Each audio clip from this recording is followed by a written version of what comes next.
तो आज हम बात करने वाले हैं जेम्स क्लियर की जबरदस्त किताब एटॉमिक हैबिट्स के बारे में। ये उन शक्तिशाली सिद्धांतों पर एक नज़र है जो हमारी जिंदगी बदल सकते हैं। देखिए, अगर कभी भी अच्छी आदतें बनाने या बुरी आदतों से पीछा छुड़ाने में मुश्किल हुई है तो आज की ये पेशकश बहुत काम आने वाली है। तो चलिए सीधे मुद्दे पर आते हैं। ये जो लाइन है ना, ये आदतों के बारे में हमारी पूरी सोच को कह सकते हैं हिला कर रख देती है। ये किताब सिर्फ विल पावर या अनुशासन की बातें नहीं करती। नहीं, ये तो हमें ये दिखाती है कि कैसे हमारे छोटे छोटे रोज के सिस्टम ही तय करते हैं कि हम सफल होंगे या नहीं।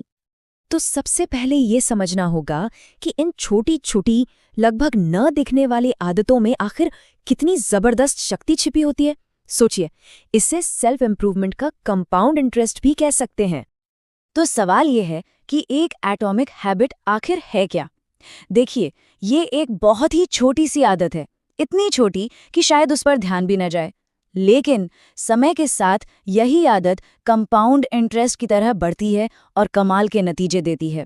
बिल्कुल वैसे ही जैसे एक छोटा सा बीज एक दिन एक बहुत बड़ा पेड़ बन जाता है।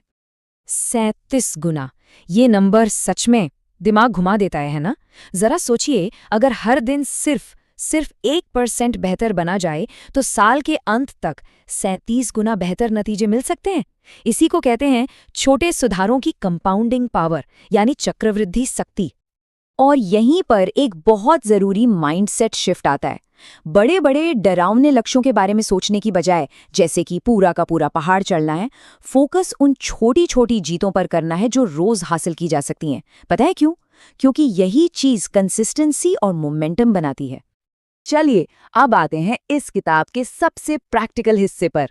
जेम्स क्लियर ने किसी भी आदत को बनाने या तोड़ने के लिए एक बहुत ही सिंपल लेकिन बहुत पावरफुल फ्रेमवर्क दिया है। वो इसे कहते हैं बदलाव के 4 नियम। हमारी कोई भी आदत हो, वो इन 4 स्टेप्स के एक लूप में काम करती है। सबसे पहले एक क्यू यानी संकेत मिलता है, फिर आती है क्रेविंग यानी इच्छा, उसके बाद होता है रिस्पॉन्स यानी हमारी प्रतिक्रिया, और आखिर में मिलता है रिवॉर्ड यानी इनाम। बस इसी चक्र को समझना सबसे जरूरी है। और ये टेबल, ये इस पूरी किताब का सार है। देखिए, कोई भी अच्छी आदत बनानी है तो क्या करना है? पहले नियम के हिसाब से उसे ऑब्वियस यानी स्पष्ट बनाओ। दूसरे नियम से उसे अट्रैक्टिव यानी आकर्षक बनाओ।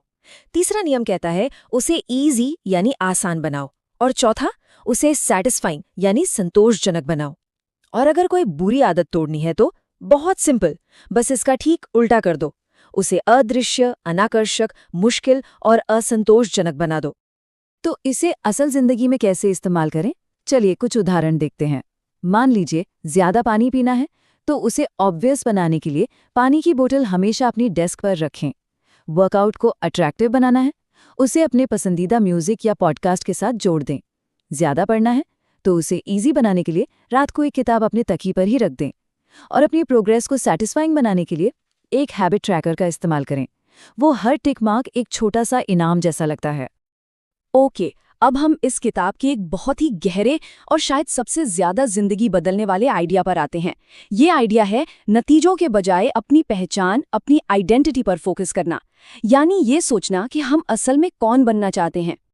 और ये लाइन बहुत जरूरी है। सच में व्यवहार में बदलाव तब आता है जब पहचान में बदलाव आता है। आदतें तो बस इसका एक नतीजा है। इस फर्क को समझिए। ये कहना कि मुझे एक मैराथन दौड़नी है, ये एक आउटकम, एक लक्ष्य है। लेकिन ये कहना कि मैं एक रनर हूं, ये एक पहचान है, एक आइडेंटिटी है। और जब कोई इस पहचान को अपना लेता है ना, तो उसके काम अपने आप उस पहचान से जुड़ जाते हैं। क्यों? क्योंकि रनर्स क्या करते हैं? वो दौड़ते हैं। तो ये एक बहुत पावरफुल लूप बन जाता है। हमारी पहचान हमारी आदतों को चलाती है और फिर हमारी आदतें हमारी पहचान को और पक्का करती हैं। जेम्स क्लियर कहते हैं कि हर बार जब हम कोई काम करते हैं तो हम दरअसल उस व्यक्ति की पहचान को एक वोट दे रहे होते हैं जो हम बनना चाहते हैं। ठीक है, अब आते हैं आखिरी और एक बहुत ही जरूरी कॉन्सेप्ट पर। ये एक ऐसी बात है जो शायद हमारी सबसे बड़ी गलत फहमियों में से एक को दूर करती है। वो ये है कि सब कुछ लक्ष्यों के बारे में नहीं है, ये सिस्टम के बारे में है। तो गोल्स और सिस्टम्स में फर्क क्या है? देखिए, गोल्स वो नतीजे हैं जो हम पाना चाहते हैं, और सिस्टम्स वो प्रोसेस है जो हमें उन नतीजों तक ले जाते हैं। इसलिए सारा का सारा ध्यान प्रोसेस पर होना चाहिए, सिर्फ रिजल्ट पर नहीं। और ये बात बहुत गहरी है। जीतने वालों और हारने वालों के लक्ष्य तो एक जैसे ही होते हैं, फर्क तो सिस्टम से पैदा होता है।